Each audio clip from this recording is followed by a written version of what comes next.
entah kenapa ya ngelihat kok kemarin Tom Hai kayak dimusuhin ya gitu. Dimusuhin gimana? Baru datang. Nggak ada bola itu Berginio nggak kayak passing ke Tom Hai, kemudian nggak ada yang mau passing ke Tom Hai. Apa yang diharapkan sama Pak Prabowo dengan menunjuk Pak Erik menjadi Menpora? Jika seorang Tomo Federasi Sepak Bola Indonesia menjadi Menpora atas perintah langsung Presiden Republik Indonesia, perlu mundur? Tidak perlu. Kemudian Indonesia saat ini, gue yakin sekali, ya ini Infantino sudah tahu. Pasti Erik Thohir udah ngomong, gue mau jadi Menteri Pemuda Olahraga nih. It's okay bro, lanjut. Pak Erik di Kemenpora udah punya staff sus belum Pak Erik? Beliau siap beli kayaknya. Luar biasa, udah masuk konsep udah luar biasa itu. Baik Pak, siapa? Rapat. Pak Erik tuh. Bukan. Erik Estrada.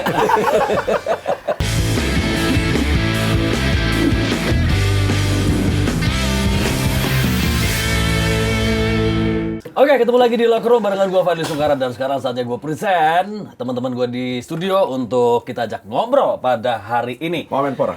Bukan. Wih, calon. Jadi yang pertama ini adalah seorang pengamat sepak bola, seorang sportscaster sih. Bagus Adityo Nugroho. Baru kan semua. Lu orang baru pada tahu kan nama lengkapnya. Nama depannya yang asli Muhammad. Iya. Jadi Muhammad. Jadi gue itu dulu terinspirasi dari Mas Tio. Kenapa gue pengen jadi sportscaster. Nah, ini yang kedua.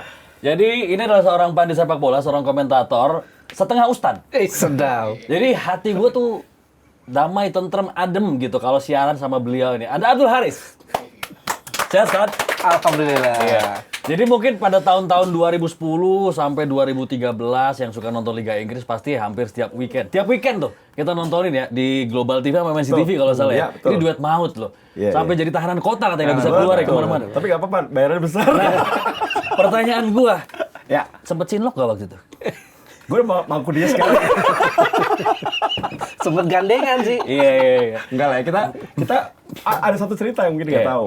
Gue pernah ketemu dia pertama kali itu di mana? Di studio ini lah. Degan deh. Dekat Kalibata tuh. Ya Kalibata. Ah, biasanya bangga besar. Enggak beda. Itu siang hari. Oh, iya. Gue ketemu dia kan. Oh, pertama kali kan. Kita masih Piala Dunia Classic Roto. FIFA Roto, Classic World Dan Cup. gue nggak nyangka ternyata sama Mas Yoyon dipertemukan sama dia dipasangkan di Piala Dunia dan Liga Inggris. Liga Inggris. 2010 tuh ya. 2010. 2010. Ini kalau kita foto posting Mas Yon pasti komen. Mas Yon. Pasti. Ini andalan Mas Yoyon lah. Gituin gitu ya. Oh yoi, depan kamera Mas Yoyon. Buset. Jagain tempo ya. Deg-degan juga kita. Oke, kita kemarin nonton pertandingan Persib lawan Lion City di ACL tuh dan hasilnya adalah imbang 1-1. Kemenangan yang sudah di depan mata buyar karena gol telat dari Lion City di menit ke-91. Hasil di pertandingan pertama di ACL tuh Persib Bandung bermain imbang. Gimana? Kuduna menang. Harusnya menang. Tapi memang sepak bola nggak bisa hitung matematika ya. Babak pertama Persib main bagus. Komposisinya. Perasaan tadi ngomongnya nggak gini pas di Babak kedua butuh. Iya, babak pertama mainnya bagus, ya kan? Bagus, terus Mark Klok keluar itu mulai tuh. Oh. Iya. Nah, masalahnya penggantinya bukan di posisi yang sama. Jadi babak kedua gue yakin pasti Lion City akan keluar menyerang. Iya. Akhirnya ada satu momen yang ketika sudah lelah, ada miskomunikasi di belakang dan mudah bagi striker mereka menciptakan gol. Iya. Jadi kalau secara permainan babak pertama halus pisan. Babak kedua sayang, rada butuh Walaupun tapi tidak naon. cetak golnya juga belakangan. Itu pun Iya. dari kesalahan back ya. Tapi kalau Sadil. Berginio, Fadli, Iya. 2 kali one on one umpannya Iya. Beckham, halus pisan, iya. tinggal dites. Sayang kipernya bagus. Sama Berginio Iya. sundulan terakhir. Iya. Tapi emang takdirnya nggak menang, tapi nggak apa-apa, masih ada 5 pertandingan. Iya. Kalau Mas Ais lihatnya mana? Iya, kalau kita lihat statistik kan tuh babak pertama ya. Iya. Persib 60% banding 40% ball possession. Yes. Wah, itu ada tuh. Nggak perlu lihat ball possession Ya, dong. ini Yang babak ini penting ada menang, full kan? wis. Ini full time Oh, kan? full time. Ini full time. Babak pertama Persib 60%, 40%. Persib menguasain bola dan total shotnya Persib 4 Ya. total shot, on targetnya 2. Sementara total shot dari Lion City itu 0 dan 0. Nggak ada Iya. shot dan nggak ada apalagi on target. Iya. Dan di babak pertama itu ada satu peluang yang harusnya jadi gol yang didapat Sadil Ya, Ramdhani. umpan dari William Barros ya. William Barros tinggal ceplosin sebetulnya. Ya. Cuman Agak telat dikit. Agak telat. Nah, sayangnya betul kata Tio tadi setelah Mark Klok keluar yang gantikan adalah Tom Hai. Di sini juga gue agak menyayangkan ya Tom Hai kenapa diposisikan sebagai gelandang bertahan. Padahal yang gue lihat dia bukan karakter itu gitu. Yeah. Dia di Heerenveen memang main DM tapi tipikalnya bukan DM yang angkat air. Oke. Dia DM model-model Andrea Pirlo ya. Deep lying playmaker. Deep playing playmaker yang dia memang DM tapi ada pemain breaker lainnya gitu. Sementara yang diharapkan dari Tom Hai di posisi itu adalah breaker yang seperti yang dilakukan oleh Mark Oh, Klok. ada gue coach ya. Iya. Tapi gue Beda CCA-nya lebih ke box to box ya, lebih ini. Justru Tom Hai yang diharapkan jadi tukang angkat air. Nah, itu yang gagal dilakukan oleh Tom Hai yang bikin lini tengah Persib jadi kalah menurut gue. Lini tengah Persib jadi kalah dan babak kedua ada perubahan permainan dari Lion City. Iya. Mereka lebih menguasai permainan dan anehnya gue agak bingung juga ya. Persib ini yang dituju apakah memang strateginya mereka ingin defense di babak kedua atau mereka kehabisan napas. Oke. Kemungkinannya dua itu. Tapi feeling gue lebih kecenderungan mereka kehabisan nafas. Sehingga mereka nggak bisa melayani permainan dari Lion City Sailors. Iya. Dan terlalu banyak sih harusnya menurut gue bahkan bukan menang. Ya. Mereka harusnya kalah di babak kedua itu.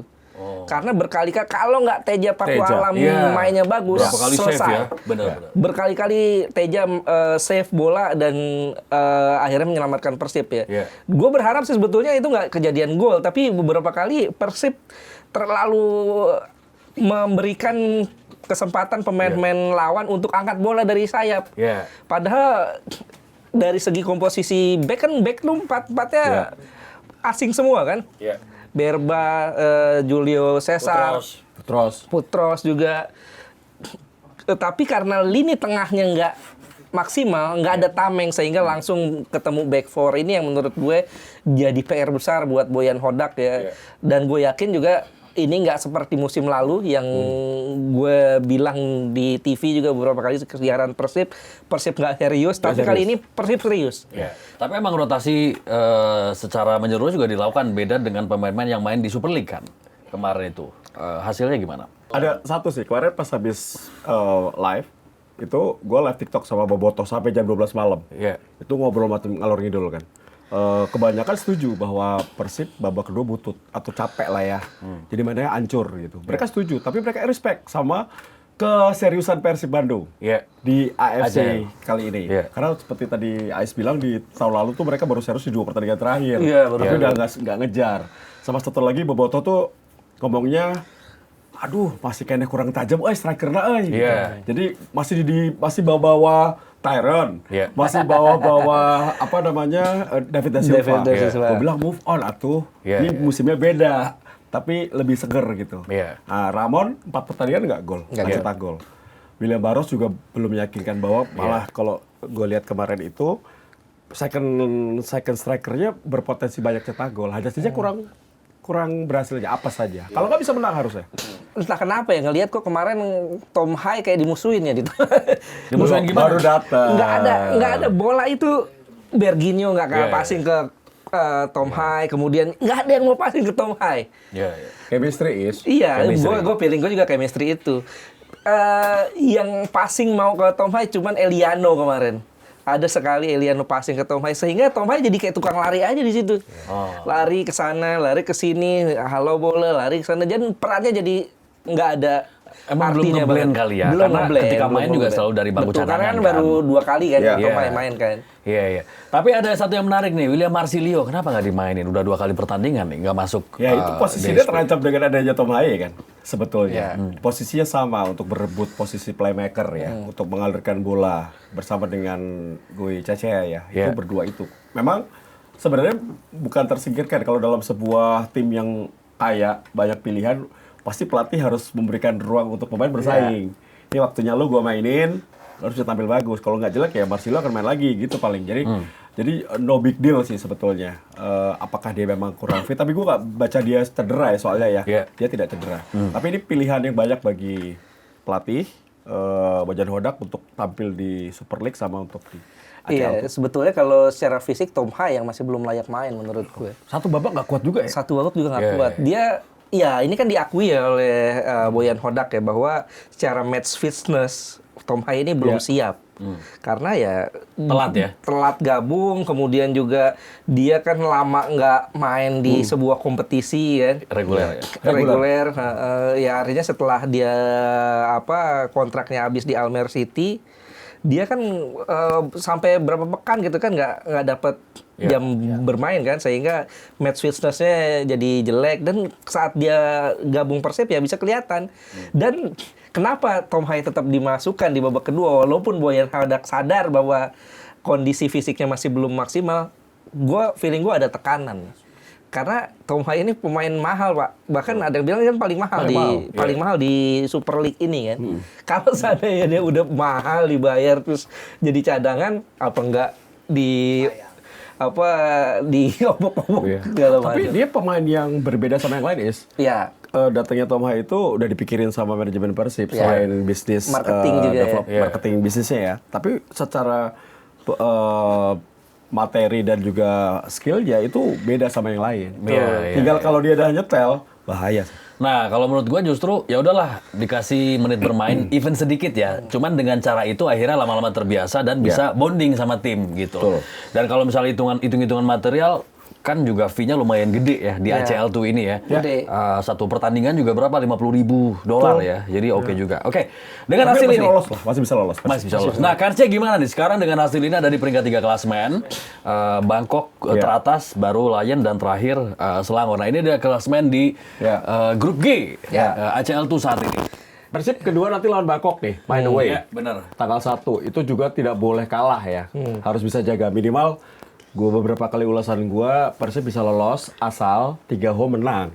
Dan bisa curi 2 poin atau 3 poin dari away. Tapi kalau sekarang Persib sudah kehilangan poin lawan Lion City, berarti harus cari satu kemenangan nih di antara. Dan kemungkinan bisa di Lion City Sailors atau Selangor. Bangkok lumayan kuat, tapi seri bagus lah. Iya, ini sebetulnya kan Lion City bukan lawan yang baru buat Persib kan. Di tahun lalu ketemu dan skor hampir sama nih. Dan Persib nggak kalah Persib di kandang juga 1-1 saat itu. Dan mudah-mudahan terulang lagi. Ketika di tandang dia menang. Kalau nggak salah waktu itu 3-2 Persib menang. Dan mudah-mudahan kalau seandainya dapat, Selangor harusnya dapat ya di kandang dan tandang ya anggap aja kita dapat 1 poin lah. Ya di Bangkok United memang agak sulit. Dia menurut gue di antara 4 tim ini yang paling berat Bangkok United. Mudah-mudahan kita nggak kehilangan poin seluruhnya lah. Artinya main di Bangkok seri, main di sini syukur-syukur kita bisa menang ataupun minimal seri. Bisa lah peringkat 2. Ada satu cerita nih Fadli dan teman-teman. Gue baru dapat kabar pelatihnya Lion City Sailors ternyata sudah mendatangkan analis pertandingan 2 pertandingan terakhir Persib. Jadi mereka pengen tahu Persib yang baru ini seperti apa. Karena benar kata Ais kan tahun lalu ketemu tuh.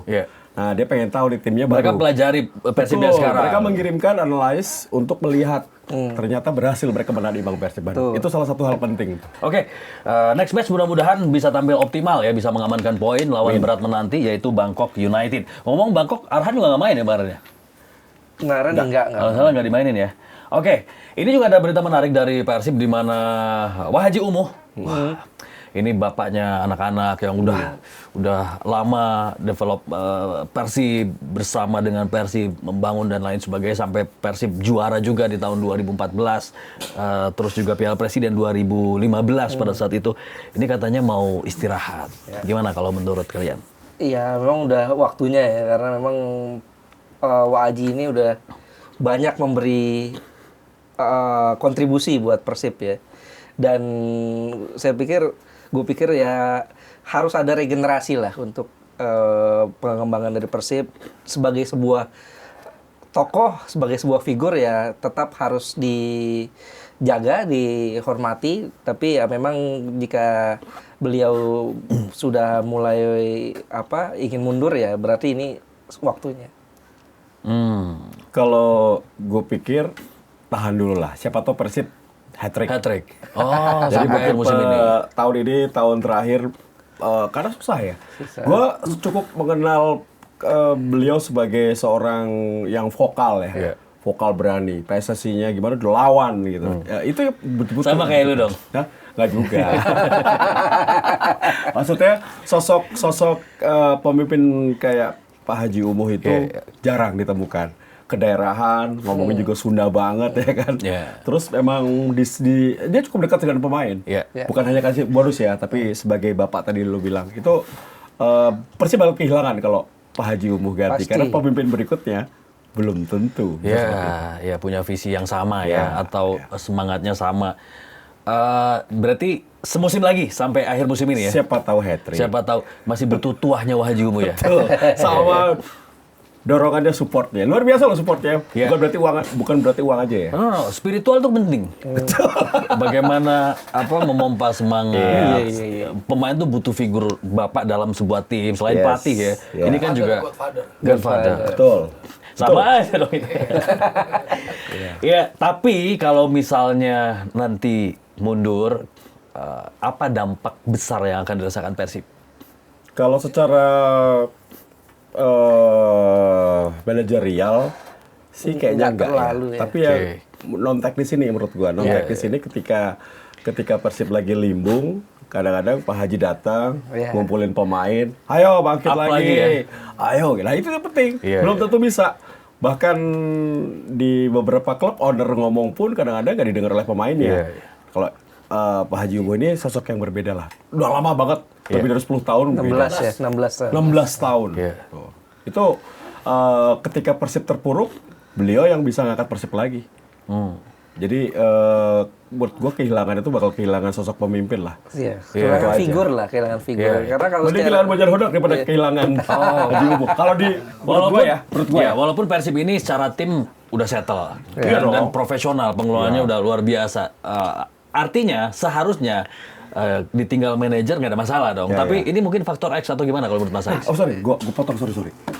Pak Haji Umuh itu bisa meredakan konflik internal. Bisa nggak sosok barunya seperti itu? Karena Persib itu banyak loh, bobotoh dari segala macam. Semua pengen tampil, tapi ada beliau semua ngerem. Punten, takut semua. Itu penting juga sih kalau menurut gua. Iya, secara manajerial sih gue pikir nggak terlalu ya, karena memang Pak Haji Umuh kan sekarang nggak terlalu intens ya secara manajer kan. Cuman ya benar kata Tio, secara figur aja sih kehilangan pasti. Tapi kalau misalnya mundur, siapa sosok yang pas untuk jadi pengganti? Belum tahu gua. Belum tahu. Wah, kalau Pak Wagub misalnya. Wah, itu kalau turun tangan mungkin akan bagus. Karena Jawa Barat pisan itu jadinya. Persib kan memang membawa Jawa Barat ya, nama Jawa Barat ya. Suka nggak suka ya. Nah, di kancah nasional dan dunia. Kalau Kang Deddy, nah itu mantap itu. Oke. Tapi nggak tahu ya, apakah ada dorongan tidak semudah itu ya? Nggak semudah itu. Bobotohnya kan belum tentu. Ya, karena banyak bobotoh nggak mau politik masuk ke sepak bola. Iya. Perlu penyegaran nggak sih sosok yang lebih muda? Misalnya Kang Adit sebagai deputi CEO gitu, yang dianggap mewakili generasi baru. Gitu. Iya, yang penting sih kalau menurut gue sekarang bagaimana manajerialnya itu diolah dengan baik ya. Artinya Persib lebih bergeser ke sebuah klub yang profesional. Dia membangun sistem lagi, bukan lagi bertumpu pada orang per orang. Ini menurut gue lebih penting sih. Iya. Yang penting bisa membawa Persib juara, siapapun pemimpinnya pasti akan disayang sama Bobotoh. Cepat kok. Tapi kalau sampai bikin kacau pasti akan dibosan Bobotoh itu mah, benar-benar. Artinya kalau untuk musim ini memang masih fase yang krusial ya. Apalagi di tengah perjalanan. Tapi ini kan juga baru rencana, belum fix. Nanti kita tunggu aja ya seperti apa. Semoga belum ya. Iya. Karena Persib masih butuh Pak Haji Umuh di ACL. Dan juga butuh di Super League. Karena beban apa Indonesia nih, Fadli. Koefisien kita bisa naik lagi. Benar. Gue setuju nih. Kalau bisa sih ya, Waji ditahan dulu ya sampai akhir musim. Oke, ini menarik juga nih. Salah satu rival yang paling panas di Super League dengan Persib Bandung adalah Persija Jakarta. Yang tadinya sempat di posisi nomor 1 di klasemen, tapi sekarang kegeser sedikit sama Borneo. Sebelum kita ngomongin ke permainannya, performanya, kita lihat dulu lapangannya nih yang lagi dikeluhin sama para pemain, bukan hanya pemain Persija tapi juga lawan ya. Kritik rumput stadion, JIS, Rizky Ridho minta pengelola perbaiki lapangan setelah konser NCT Dream. Nah ini salah satu personil NCT Dream-nya nih, rambutnya udah sama kayaknya. Ya ini resiko dari stadion bagus di Indonesia. Oke. Karena kalau GBK terlalu tersorot, GBK dipakai rumput jelek pasti semua kena. Iya. Kalau JIS masih ada excuse-nya. Tapi ya ini memang menjadi kerugian bagi untuk Persija karena memang sudah dikatakan oleh pemerintah daerah DKI bahwa JIS itu akan menjadi stadion konser. Ya. Iya. Ya kan? Jadi mau nggak mau pasti Persija akan tersingkir kalau ada konser. Iya. Tapi emang awalnya itu kalau gue dulu lihat JIS itu dulu bagus ya, tapi setelah renovasi itu jadi jelek. Ya. Renovasi rumput yang awal Iya, yang itu sebelum, bagus. yang sebelum Piala Dunia berarti. Betul. Habis itu kan diganti total. Iya. Nah, setelah itu perawatannya malah kurang bagus dan rumput JIS kalah dari GBK. Iya, memang kan kalau rumput JIS itu dia semi hybrid Iya, kan. iya. Ada sintetisnya, ada rumput aslinya. Zoysia ya. Dan itu butuh matahari. Oh, Butuh matahari. tribunnya terlalu tinggi desain itu dia. stadionnya. Desain stadionnya itu membuat beberapa titik tidak terkena matahari. Ini yang Nggak kena matahari langsung ya ya. kena matahari langsung. Ini yang bikin akhirnya beberapa titik itu tidak tumbuh dengan semestinya. Oh, ditambah juga katanya akarnya tuh dangkal ya. Ya. Jadi gampang nyoplok tuh. Iya. Ya. Tapi benar kata Ais itu cahaya matahari. Iya, iya. Itu memang jadi repot ya. Repot. Harusnya kalau gitu harus ada pencahayaan tambahan, harus Itu rutin. mahal. Biaya betul mahal. Tapi ternyata nggak ngaruh tuh sama jumlah penontonnya, bahkan Iya. terus cetak rekor. Iya dong. Jumlah penonton Pasti. Persija terakhir lawan Bali itu 29.000 something ya. Tapi stadion tuh sampai 80 kan stadionnya kan? Kan nggak dibuka semua. Iya, iya. Iya, 30.000 doang sebenarnya yang dijual. Artinya rasionya rendah gitu. Iya. Kalau ngomong supporter tetap lah. Persib, Persija, Persebaya, Iya.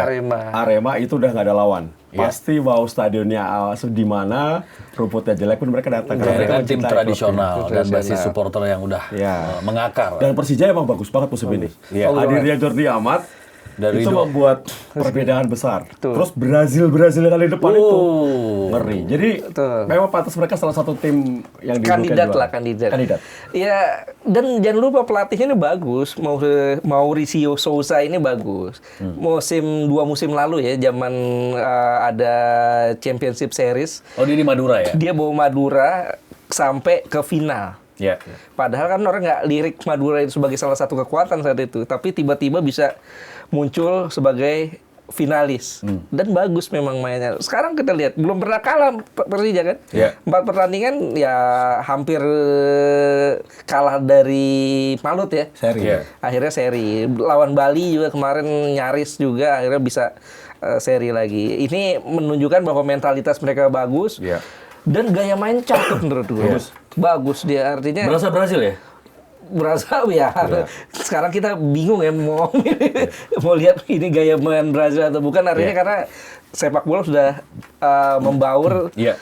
Dan yang pasti gaya mainnya itu enak ditonton, menyerang dan banyak peluang. Kemarin lawan Bali juga kalau seandainya Witan bisa peluang golnya bisa masuk itu harusnya dua kali. menang Kita 2 dua kali. kali. Iya. Iya, iya, iya. Witan Kalau bagus mungkin- lagi loh. Mungkin semua pemain bisa build up, itu yang Ya. membuat Persija jadi enak. Mau Betul. dari build up di kiri bisa, di kanan Iya. bisa, kiper pun bisa. Betul. Dua center back, Jordi sama Ridho bisa. Van Bastinya bagus. Ya. Van Basten Jadi back four-nya itu Ridho dan Jordi Amat itu jadi lebih mudah. Iya. Karena sebelum sampai ke mereka ini ada Van Basti yang mengcover Breaker itu ya? sebagai breaker, sebagai pemutus gitu. Ini Gustavo Almeida belum main. Nah, sekarang kayaknya udah join latihan. Betul. Gimana nanti prospeknya setelah ada Gustavo Almeida? Karena netizen atau apa The Jack udah pada suara nih. Iya, Gustavo Almeida mainin dong. Kalau gue pikir sih ini akan semakin memperkaya ya. Iya. Semakin memperkaya gaya mainnya Persija di musim ini. Bahkan kalau gue lihat kan di 4 pertandingan ini gue nggak terlalu kentara siapa sebetulnya strikernya. Iya. Mereka lebih bermain cair ya. Benar. Dan lebih sulit untuk ditebak. Iya. ini yang membuat Persija menjadi salah satu kekuatan. Kalau Gustavo Almeida main, ini akan lebih kaya sih menurut gue. Artinya ada seorang target man yang Jadi betul-betul. lengkap ya? Jadi lengkap. Alano sama Maxwell kan kayak free roll gitu, Betul, atau betul. lebih ke sayap gitu ya. Di tengahnya taruh Gustavo Almeida, makin komplit ya. Tapi Sosa adaptif lah. Pelatih yang adaptif. Dia Betul. bisa lihat materi pemainnya, maka tadi kata Ais gak ada striker, dia tahu bahwa memang ada yang komposisinya false nine semua. Iya. Kembali Persija ini bagusnya komposisi pemainnya bagus, pelatihnya juga keren. Bagus. Jadi gue tetap konsisten nih sejak awal musim. Gue bilang Persib, Persebaya, Persija, Malut, Dewa yang akan berpeluang. Ya, 5 itulah. Bali juga jangan lupa. Bali itu awalnya gue masukin, cuman kalau melihat beberapa kemarin mereka nggak menjadi juara lah, 4 besar kayak. Iya. Tapi kalau feeling gue sih musim ini ya Bali masuk ya di antara 6 tim yang berpeluang juara. Tapi yang paling kandidat paling kuat Persija, Persija Persib. Kita lihat juga dengan Persija yang lagi bagus sekarang, pertanyaannya bisa nggak Persija konsisten? Karena kan biasanya paruh musim ini juga agak membunuh momentum. Dan bisa switching tuh, tim yang tadinya bagus bisa flop, tim yang biasa aja atau jelek bisa up gitu. Ya. Kalau di Indonesia itu jangankan FIFA Matchday ya. Satu pekan ke pekan lainnya tuh apapun masih bisa terjadi. Faktor non teknisnya kenceng.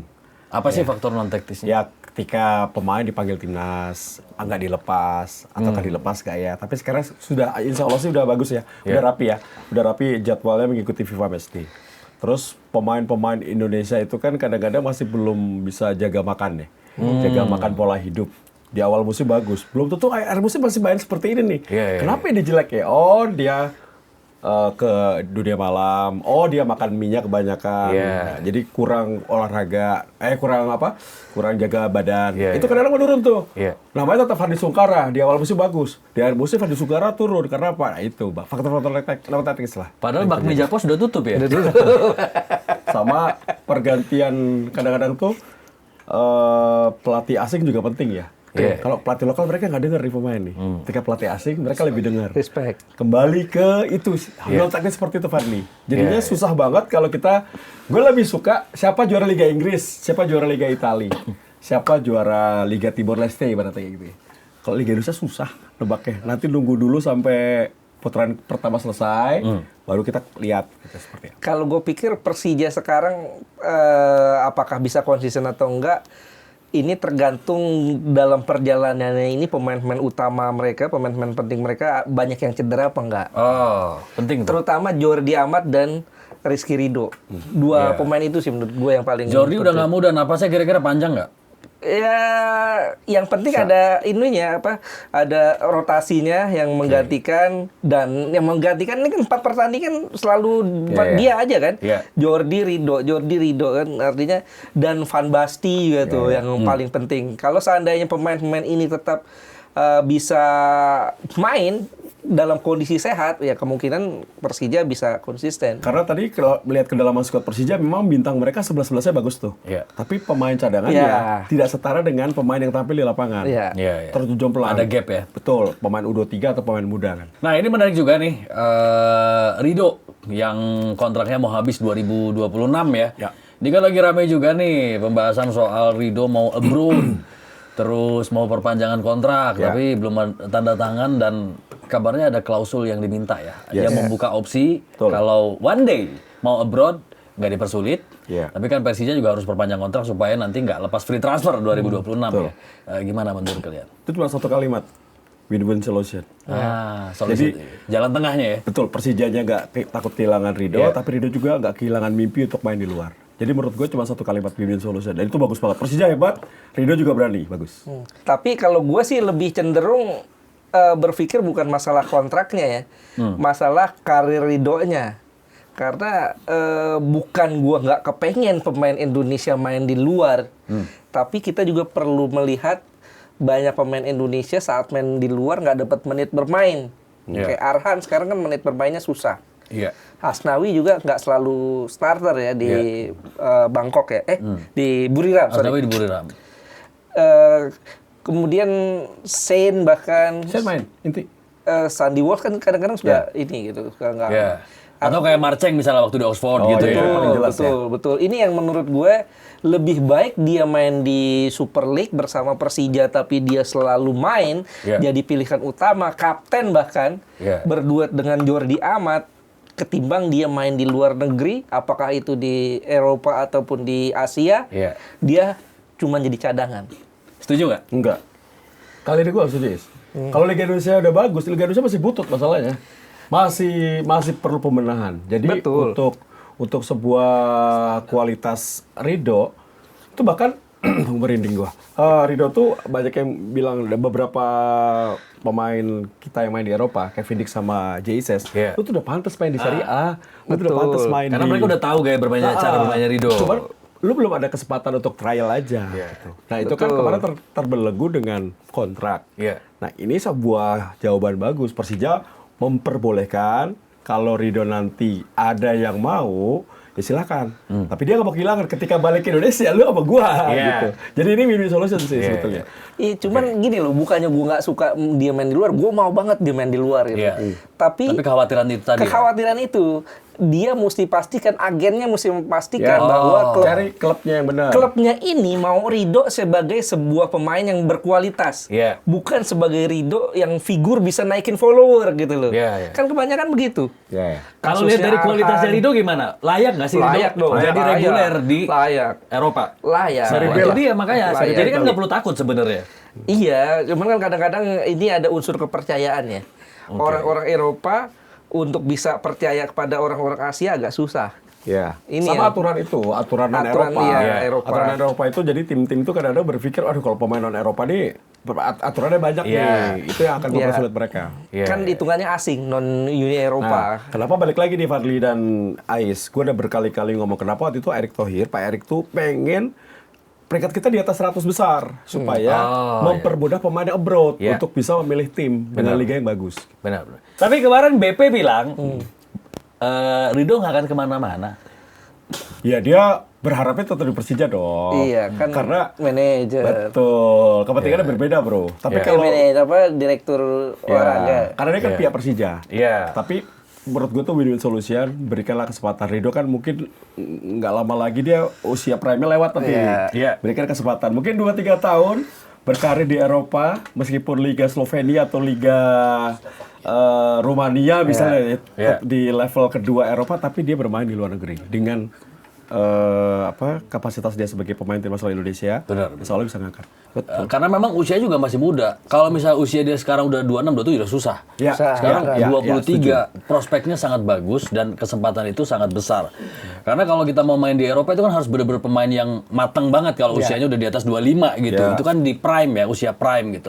Tapi kalau lagi bertumbuh, berkembang, develop, ini waktunya it's time gitu untuk Ridho. Tapi kita lihat lah yang terbaik untuk Ridho, untuk Persija dan untuk semuanya. Oke, ini juga rame ya setelah kemarin ada reshuffle kabinet. Widih, rada-rada politis ya, di telepon juga. Nggak keangkat, Pak. Padahal mau udah beli kemeja putih sama kopea. Oke, Pak Ete sekarang bergeser ya. Sudah tidak lagi menjabat sebagai Menteri BUMN dan menjadi Menpora. Gimana menurut Mas Aida juga Mas Tio? Oh ini, kita lihat dulu. Jadi Menpora, Erick Thohir tegak lurus dengan Presiden Prabowo. Olahraga harus jadi alat pemersatu bangsa. Lanjut. Iya. Ada lagi nih. Jadi Menpora dan Ketua PSSI Erick Thohir janji akan perhatikan cabur lain. Ada satu lagi. Football Institute sebut Erick Thohir tidak langgar undang-undang dan statuta FIFA atau statuta PSSI ya. Setelah jadi Menpora dan Ketua PSSI. Iya. Kalau menurut gue ini ya apa namanya? Presiden kepengen yang berkembang nggak hanya sepak bola. Iya.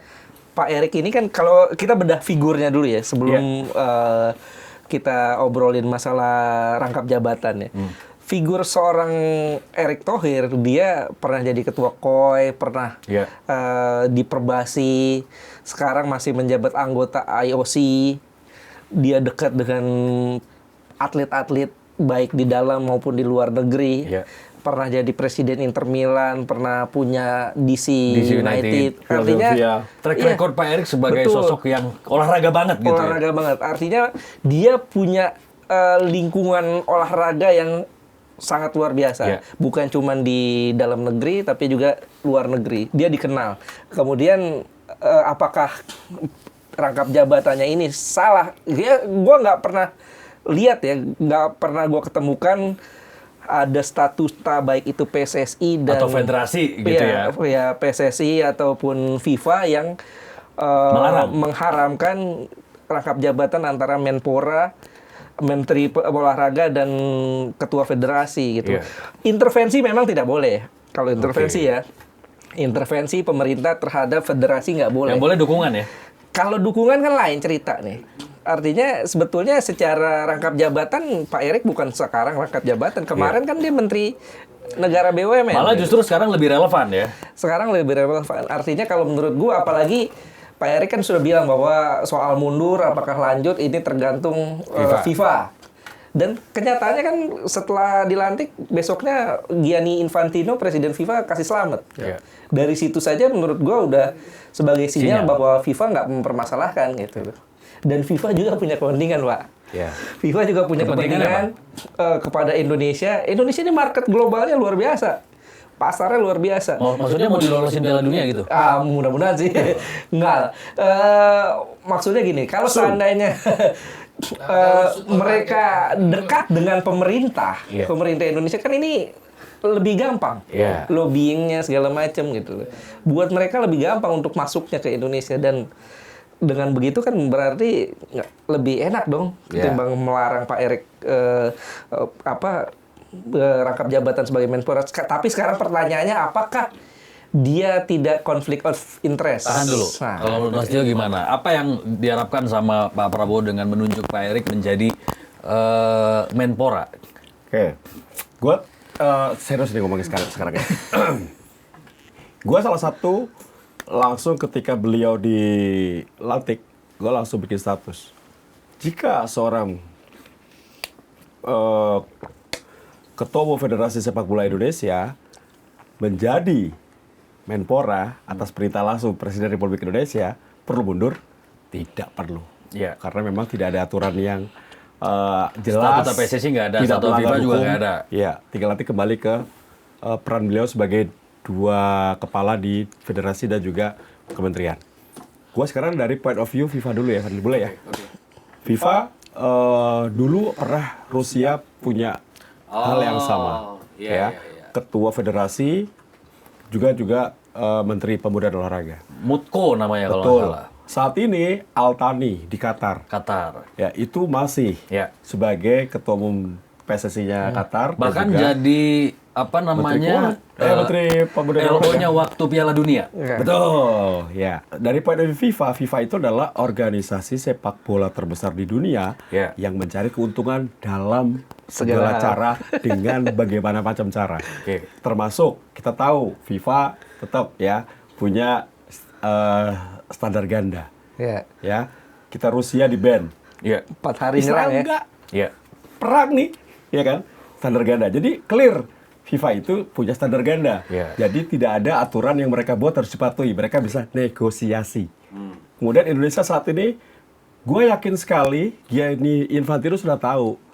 Pasti Erik Thohir udah ngomong, gue mau jadi Menteri Pemuda Olahraga nih. It's okay bro, lanjut.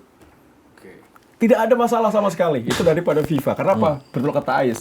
Indonesia itu market besar. 270 juta lebih, setengahnya pencinta sepak bola. FIFA mau bawa bola kemana, Indonesia pasti akan masuk. Dan itu pasti Dan pada akan. saat pada saat Piala Dunia Qatar 2022, penonton Indonesia tuh salah satu market yang terbesar pada saat itu. Makanya Infantino mau berkantor di sini karena memang impact-nya besar. Itu dari point of view FIFA. Jadi clear, tidak ada masalah dengan statuta FIFA pun whatever itu nggak ada. Dari point of view Indonesia, Pak Presiden tidak mudah itu menentukan atau sudah berpikir pasti. Presiden nggak mungkin asal-asalan dong. Ada nama-nama Raffi Ahmad bla bla bla bla bla bla profil termasuk nama-nama yang kita kenal. Tapi profilnya tidak selengkap Erik Thohir. Dan gue setuju dengan Ais, Pak Prabowo pengen olahraga hanya bukan sepak bola. Olahraga lain naik juga dong, apalagi kita mau ikut SEA Games, Asian Games, Olimpiade, harus ada tradisi emas dilanjutkan. Dan ini sepak bola sudah terasa kan. Jadi gue rasa tidak perlu mundur, dan ini sosok yang tepat. Mention gue kalau ada yang lebih cocok dari Dulu Hayono Isman, kemudian siapa setelah Pak Hayono Isman? Andi Malarangeng. Bukan, sebelum Pak Andi Malarangeng ada tuh orang Golkar. Agung Laksono. Andi Malarangeng, Adi Aksa Daud. Iya. Terus Roy Suryo. Sampai akhirnya Zainuddin Amali. Zainuddin Amali, terakhir Pak Dito. Imam Nahrawi belum Imam sebut. Nahrawi ya, oke. Itu dari semuanya tuh mana yang paling bagus profilnya untuk olahraga? Pak Erick Thohir. Jadi gue rasa keputusan Pak Prabowo tepat, Menpora dan PSSI nggak usah harus dilepas gitu. Gak ada lagi sosok ketua PSSI yang masih bagus. Satu lagi Fadli yang tidak diketahui atau tidak dibaca oleh orang-orang. Menurut gua Pak Prabowo memilih Erick Thohir karena apa? Karena Pak Erick dianggap bisa menyelesaikan konflik-konflik di beberapa federasi. Yang ada dua mata pemimpin. Ya harus kita bahas, nggak apa-apa dong. Maksudnya ada dualisme di beberapa federasi. Ini konflik harus dibenahi. Karena ada asosiasi, ada federasi. Ini harus dibenahi nih. Ada beberapa. Ya, gue nggak usah sebut, tapi pasti teman-teman tahu bisa dibenahi oleh Pak Erick. Kedua, bisa nggak nyemplung ke arah politik situ? Itu kan politiknya juga kencang banget. Makanya itu sosok ini yang penting banget. Pak Erick bisa masuk kemana-mana. Jadi gue rasa tepat banget. Sama olahraga itu kan hiburan. Dan saat ini Menteri Keuangan juga sudah menggelontorkan 200 triliun ke bank-bank. Semoga saja olahraga itu bisa berputar di bawah tuh pasarnya berhidup kembali. Industri ya? Industrinya. Itu Pak Erick bisa karena beliau bisnisman. Jadi menurut gua kenapa beliau dipilih itu udah fix jelas gitu. Jadi memang tepat. Jadi Pak Erick semoga amanah olahraga kita bagus berprestasi di SEA Games nanti di Desember tahun depan Asian Games 2008 kita dapat medali emas lagi Olimpiade. Pak Erick di Kemenpora udah punya staf sus belum Pak Erick? Beliau siap nih kayaknya. Luar biasa, udah masuk konsepnya udah luar biasa itu. Baik Pak, siapa? Pak Erick tuh. Bukan. Erick Estrada. Oh iya, Erick Skada. Iya. Bener tuh, menarik tuh ya soal bagaimana kucuran 200T ke Himbara. Ini kan salah satu serapannya bisa ke olahraga juga ya. Untuk mendukung. Karena cabur-cabur ini kan banyak ya di Indonesia. Dan kita melihat berkaca pada permasalahan yang sering terjadi. Atlet udah berprestasi, bonusnya ketahan sama... Fadli tau lah, Fadli presenter tinju kan. Betapa miskinnya dalam tanda kutip petinju kita gitu. Dengan berbeda dengan ketika kita lihat petinju luar negeri. 5 juta dolar dibayar, kita berapa Fadli tahu lah. Salah satunya tinju. Benar. Salah satunya tinju dan cabur-cabur lainnya.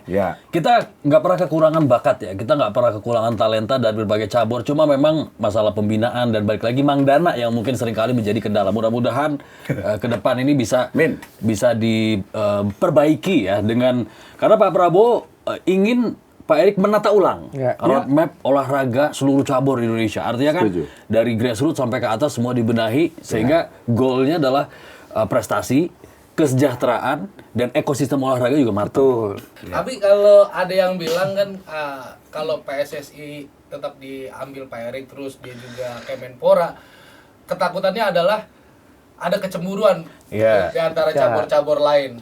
Terus kondisinya juga sekarang ketika membangun olahraga harus ada dana dan BUMN sekarang tidak sepowerful kemarin-kemarin gitu untuk untuk mengembangkan kan dari mana dananya? Jadi kalau dari versi gue ya bro, kalau versi gue tuh Pak Erick ini memang bekas Menteri BUMN, tapi kan bukan berarti sudah nggak jadi Menteri BUMN nggak ada relasi kan. Toh ini pasti sudah ada deal-dealan yang kita tidak tahu dengan Pak Presiden pasti. Kita lihat aja pas kemarin paling lama tuh kamu kan, majuin olahraga kayak gitu, kayaknya sepertinya ya. Jadi pasti untuk masalah dana, gue rasa nanti akan ada kerjasama dengan pemerintah lah, apalagi kalau nanti ada prestasinya gitu. Jadi no big deal sih. Untuk dealing-dealing sama sponsor itu kayaknya nggak akan ada masalah gitu ya. Iya, perlu pasti ada penerusnya. Perlu dibicarakan di rapat kabinet. Sama kecemburuan ini penting banget gini. Jadi makanya ini beliau belum bekerja. Netizen udah mulai, wah nanti takut.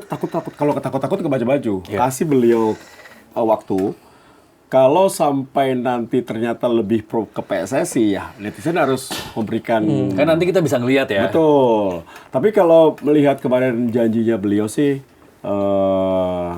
kayaknya akan mencoba memberikan semua perhatian untuk semua cabur, porsi yang sama. Dan PSSI kan juga ada waketum, ada Iya. sekjen. Dia bekerjalah waketum, bekerjalah sekjen. Iya. untuk Apalagi menentukan udah nggak PRI. rangkap jabatan ya, Betul. jadi lebih fokus ya. Yes. Toh kemarin pun rangkap jabatan ya segitu. Iya. Rangkap jabatan juga. Kan di sini banyak rangkap jabatan.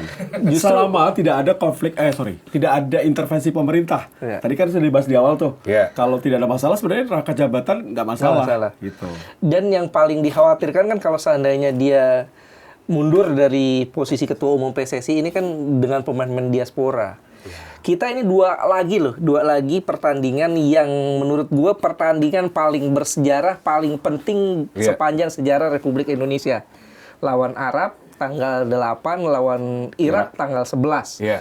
Itu dua pertandingan penting. Lolos nggak? Ya, kalau lolos kan ntar dulu gitu ngomongin di luar aja lolosnya. Oh, berat kayaknya. Kalau ngomongnya nggak di sini berat kayaknya.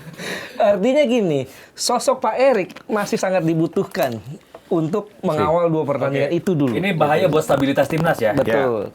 Ya. Yang dibenahi itu PT LIB, bukan PSSI. Jadi operator.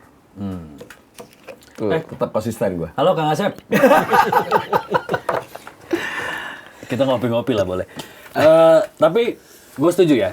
Ini sosoknya dulu ya. Kita bicara sosoknya dulu. Pak Erik sebagai sosok yang tepat mewakili kepemudaan dan keolahragaan dengan track record Pak Erik. Masalah nanti akan ada ini itu potensi kayak gimana. Kita akan lihat nanti. Kita kawal nanti. Kita kawal bersama.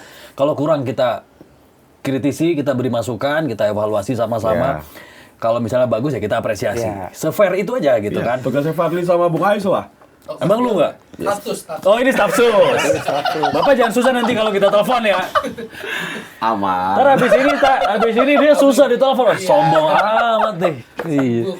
Nggak bisa diajak siaran lagi. Iya. Kita dukung ya. Mudah-mudahan kinerja Pak Erik seperti apa yang diharapkan. Diharapkan oleh Pak Prabowo dan diharapkan oleh semua ekosistem olahraga yang ada di Indonesia. Karena gue setuju sama Mas Ais. Ketika olahraga itu mengharumkan bangsa. Di mana lagi kita punya bargaining, punya power, bangsa kita bisa harum, salah satunya adalah olahraga. Yang kedua, olahraga ini juga mempersatukan Indonesia. Makanya gue kadang suka usul, kalau bisa Piala AFF digelar setelah pemilu. Pemilu kan ribut kan, pecah tuh. Habis itu Piala AFF bersatu lagi dukung timnas tuh. Hilang tuh kemarin ribut-ribut gonjang-ganjing politik segala Padahal macam. 5 tahun sekali loh. Kalau Oke. menangnya juga jangan ball position doang itu tapi. Karena udah ditanya, boleh lah kita bahas juga nih bagaimana kekuatan timnas saat ini untuk menghadapi round 4, menghadapi Arab Saudi dan juga Irak. Iya, kalau dari pemain-pemain lokal sih menurut gue ini ada kabar bagus. Ya.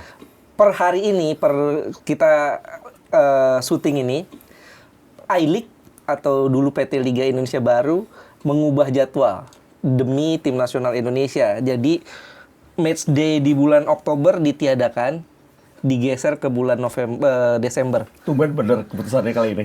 Untuk memberi ruang kepada timnas jelang putaran 4, round 4. Ya, dan ini udah berjalan dari kemarin ketika FIFA Matchday kan? Iya, enggak, tapi sekarang pekan ke-8 ya? Iya, jadi artinya bulan Oktober itu diplongin gitu loh. Iya. Sampai dia mulai lagi kalau nggak salah Desember ya. Iya. Desember, mulai lagi Desember. Nah, ini untuk pemain-pemain lokal ini kan jadi peluang ya, kesempatan buat lebih banyak berkumpul di timnas. Cuman kan pertanyaannya, lalu bagaimana dengan pemain-pemain diaspora kita? Gitu. Iya. Ini yang jadi PR besar karena waktunya akan sangat mepet. Kemungkinan besar pemain-pemain diaspora kita itu akan bergabungnya lagi ya kurang dari sepekan tuh. Ini yang jadi PR besar buat Patrick Kluivert, bagaimana caranya memanage dengan keterlambatan pemain-pemain diaspora. Kan bisa dibilang 80% kekuatan timnas Indonesia kan diaspora. Iya. Itu. Masalah itu sudah ada sejak kemarin ketika Kuwait batal main. Oke. Itu udah di awal masalah. Jadi memang PSSI mencoba melawan Kuwait sama Lebanon supaya ada kedekatan adaptasi Tim-tim Timur Tengah ya. Betul, menghadapi lawan Arab Saudi sama Irak. Ternyata Kuwaitnya nggak mau main tiba-tiba ya. Terus Charles Taipei tidak memberikan apa-apa karena mereka memang liganya nggak ada, terus pemainnya jauh banget. Jauh. Nah, lawan Lebanon kita belajar bagaimana mereka memprovokasi pemain kita dalam segala cara. Itu betul. Untungnya kita lebih tenang tuh, lebih tenang. Cuman masalahnya masih belum terlihat, Fadli, dari kacamata gua bahwa ada penurunan tingkat determinasi atau fighting spirit satu. udah kurang nih fighting spiritnya nih, nggak ngotot gitu. Maksudnya beda sama zaman STY gitu. Jauh menurun. Oke. Ketika pertandingan terakhir menghadapi Jepang. Australia, dari Australia pertama dipegang Patrick Kluivert, gue melihat sudah mulai ada penurunan stamina. Jadi kenceng di awal doang ya? Babak kedua menurun. Nah ini gue takuti. Kenapa? Karena Arab Saudi sudah mempersiapkan diri dengan baik. Mereka menghadapi dua negara Eropa. Ceko sama Makedonia Betul. Utara. Ya? Karena mereka pikir lawan Indonesia tuh lawan Eropa. Iya. Mereka pintar. Irak juga meskipun main lawan Malaysia, Lawan Thailand. tapi Juara mereka juga Kings Cup. bersiap menghadapi Indonesia. Iya. Nah Indonesia harusnya, gue berharap ya, siapapun pelatihnya gue tetap dukung nih. Asal Indonesia masuk Piala Dunia. Patrick Kluivert dan kawan-kawan harus benar-benar serius mempersiapkan tim ini karena Ais bilang tinggal sedikit nih jalan dengan Piala Dunia nih, Arab Saudi, Irak. Iya. Belum tentu 2030 kita begini ya bro. Iya, betul. Iya. Bener gak sih? Betul. Ini situasinya berbeda karena gue lihat Iya. Malaysia dan lain-lain udah mulai berbenah Iya, nih. udah mulai. Dengan cara Indonesia diaspora. Ya semoga saja kita bisa masuk lah. Iya.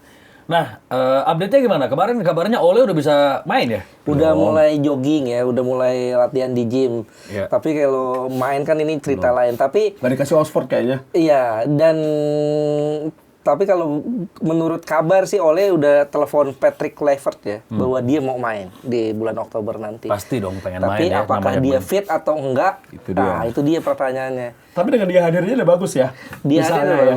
Dia yang gue lihat dari FIFA Matchday kemarin kan masalahnya di striker. Iya. Finishing touch kita Betul. nggak ada Ole, nggak mantep gitu loh. Sama ada ini deh celetukan. Ketika Persib kemarin seri Tom Haye main jelek, banyak yang ngomong, gimana nanti timnasnya Tom Haye begini nih? Gak bisa bermain top perform. Memang sih belum tentu, tapi kan itu analisa-analisa supporter yang harus kita tampung ya. Iya. Harus kita ada point of view yang berbeda ya sama Iya. Fadli dari supporter. Kita harus tampung juga. Betul, tapi kalau masalah Tom Haye kalau gue pikir udah ada solusinya. Siapa? Calvin Verdong. Di tengah gitu. Betul. Kemarin gue lihat komposisi tim saat lawan Lebanon itu menurut gue itu salah satu kerangka Menuju ke Arab dan Irak dengan menempatkan Calvin Verdong sebagai center midfield bersama Joy Pelupesi. Fungsinya dua, Verdong. Dengan Verdong ditampilkan di sana, ini dia bisa mensortir jadi double cover di posisi bek kiri. Oke. Dan James lewat, ada Verdong. Gitu loh. Lewat juga masih ada Justin di belakang. Lewat juga, kemungkinan main 4. 4 belakang. Main 4. Dan bisa jadi yang akan diduetkan ya yang seperti kemarin. Pasti. Si J.I. Jess dan Kevin Dix. Karena menurut gue kemarin nyetel Iya. banget. Semoga Sandy Walsh nggak cedera di kanan ya. Ada Sayuri. Ada Sayuri, kemungkinan Sayuri yang akan dimainkan di situ. Karena dia kalau menurut gue dia nggak bertumbuh ke ini. Dia akan main ofensif dan Sayuri dan Dan James di kanan dan di kiri memang dia akan lebih banyak naik. Iya, iya. Sementara yang cover itu adalah dua gelandang bertahan. Iya, iya. Si Calvin Verdong dan Joy Pelupesi nanti yang akan nutup tuh ke sayap. Itu sih menurut gue kerangkanya dari situ. Nah, Iya, iya. PR besarnya kan kemarin cuma satu tuh, striker. Tapi ada Emiliano Jonatas, Belum. ada warna baru lah. Mauro Zilka. Ada Puas nggak dengan Emiliano dan Mauro? Mauro kurang, tapi kalau Emiliano Jonatas, gue rasa nih Ada harapannya. ada Robben KW lah. Iya. Ada Arjen Robben ya, gaya-gayanya Iya. gitu. Cuman belum tune in ya. Dan Belum tune in. kemarin Adrian Wibowo tuh bagus loh. Bagus. Bagus loh. Masih muda banget tapi. Masih muda 19. Dia dua kali dia dimainkan di lawan Lebanon ya. Itu bagus menurut gue. Iya, iya. Dia punya speed, dia punya ngototnya dapat gitu loh. Dan Nathan juga main bagus, Nathan kemarin. Oh iya. Nathan. Dia bagus. powerful ya, kuat ya. Karena dia dikasih kesempatan dia nunjukin. Iya, Bagus. benar. Kemarin pemain-pemain yang sempat tenggelam dikasih kesempatan semuanya kayak Iya. nunjukin Iya. ya. Tapi lawannya Taipei ya. Iya. Belum nggak jadi patokan sih. Tapi kira-kira nanti yang akan jadi pakem 4 back atau 3? Feeling gue 4. Feeling gue 4. Karena Patrick itu emang mainnya main 4 gitu loh. Main 4 back. Kenapa kemarin dia main 3 back di putaran 3? Karena nggak punya kesempatan uji coba. Jadi dia terlalu beresiko kalau seandainya dia main mengubah pakem Waktu lawan keseluruhan. Australia kalau nggak salah 4 deh. Tiga. Gue main nggak berani bro, satu aja minta izin dulu bro. Itu lain Pak. Lain. Memang jatuhnya sampai 4. Iya, sunnah itu jatuhnya. Jadi kalau kata kalau kata Ustaz Ais lebih mudah Sangat feminis meminta maaf daripada meminta izin katanya. Ya, nggak berani juga. Maafin. Nggak berani juga. Ada mana telepon gua. nih. Oke, satu lagi sebelum kita tutup. Kemarin pas di ACL tuh, Ya. pas Bangkok main, ini ada nama pemain keturunan Indonesia, Belanda, dan apa namanya? Satu. Yang banyak orang Indonesianya tuh di mana? Suriname. Suriname. Itulah pokoknya. Suriname. Ada Ilyas Alhaf dan cetak 2 gol. Ya. Netizen langsung udah naturalisasi. Kalau nggak salah dulu sempet deh diproses cuman gagal. Kalau nggak salah waktu itu STI nolak ya. Iya. STI nolak. Pernah Dulu diajukan. diajukan setahun lalu kan itu diajukan ke Iya. STI nggak, kalau nggak salah nggak mau. Iya. Nah sekarang kan udah Jadi nggak beda. dilanjut. Sekarang sih kalau hanya kebutuhannya asal-asalan sih nggak perlu lah ya. Iya. Sekarang udah cukup ya. Cukup aja fokus dengan yang ini, Iya. karena ya, menurut gua kalau memang untuk masuk ke Piala Dunia 2 pertandingan ini dengan materi yang ini, kalau oleh ada alhamdulillah, tapi Iya. kalau nggak ada ya harus cari solusi lain. Iya, itu dia yang False line mungkin main 4-6 juga bisa kan, jadi main 4-6 yang 2 sayap, karena kita lini tengah kita bisa nyerang semua. itu gitu. dia. Karena gue yakin Arab Saudi akan nyerang total. Betul. Mereka akan ingat, damn, gue pernah kalah 2-0 nih di GBK, gue mau balas dengan wasit Kuwait lagi kan. Ya, itu dia tuh wasitnya tuh. Itu gak bener. Nggak bener. Nah, ini gimana nih? Wasit Kuwait ini yang ingat gak waktu Piala Asia Qatar bisa juara? Ini wasitnya nih dapat penalti 3 kali. Penalti. Ya Allah. 3 kali penalti. Ini Baik, dia gimana wasitnya. nih dengan faktor X ini? Ya ini dia. Ini kan memang susahnya Asia Barat kan begini nih. Bahkan kalau nggak salah negara-negara apa namanya seperti Jepang, kemudian Korea itu juga, Uzbekistan. ya mereka juga Bisa. kalau hal bilang ke teman-teman pemain-pemain kita itu ya mesti siap-siap untuk Ya. bisa kalau menghadapi Oh, iya. tim-tim dari Asia Barat ini Yes. dikerjain ya jangankan lu gua Iya. jadi kerjain gitu Iya. loh. Iya. Jadi siap-siap mental gitu loh. Dan ya mudah-mudahan kita mesti siap tuh karena kan semua ini wasitnya sampai VAR-VAR-nya itu Kuwait semua tuh. Tuh. Iya. Tapi PSSI sampai sudah jadwal siap juga kok. nggak menguntungkan kita ya. Jadwal nggak mungkin kita. Ya. Kita main tanggal 8, tanggal 11. Artinya kita main 2 kali langsung. Ya. Arab nggak? Arab nggak. Arab istirahat lama. Sementara Irak juga istirahat pertama nggak main dulu. Kita udah capek Ya. lawan Arab, baru lawan Irak gitu Iya. loh. Tapi PSSI sudah mempersiapkan. Gue lihat kemarin Pak Erik sudah bilang, kami tidak akan pakai hotel yang disiapkan oleh Iya. mereka. Kami nggak pakai bus yang disiapkan oleh mereka. Kita siap sendiri. Iya. Dan bahkan makanan dan lain-lain. Itu udah satu Iya. tanda Antisipasi. udah siap. Antisipasi. Anti strategi ya. Mereka strateginya begitu, kita bisa strategi sendiri. Cuma di lapangan yang gue takutin adalah bagaimana situasi di sekitar kotak penalti. Iya. Ya, ada senggolan atau Iya, ada itu. handball, VAR Itu bisa yang keluar harus. buat kita. Buat mereka belum tentu keluar. Iya, benar, Itu yang harus diantisipasi. Iya. Makanya kalau mau cetak gol habis Sebanyak-banyaknya. itu sebanyak-banyaknya. Jadi nggak ada nyaris-nyaris menang. Iya, PR-nya itulah. Bagaimana caranya mengatasi kalau Ole Rom ini belum siap main. Itu Yes. PR-nya.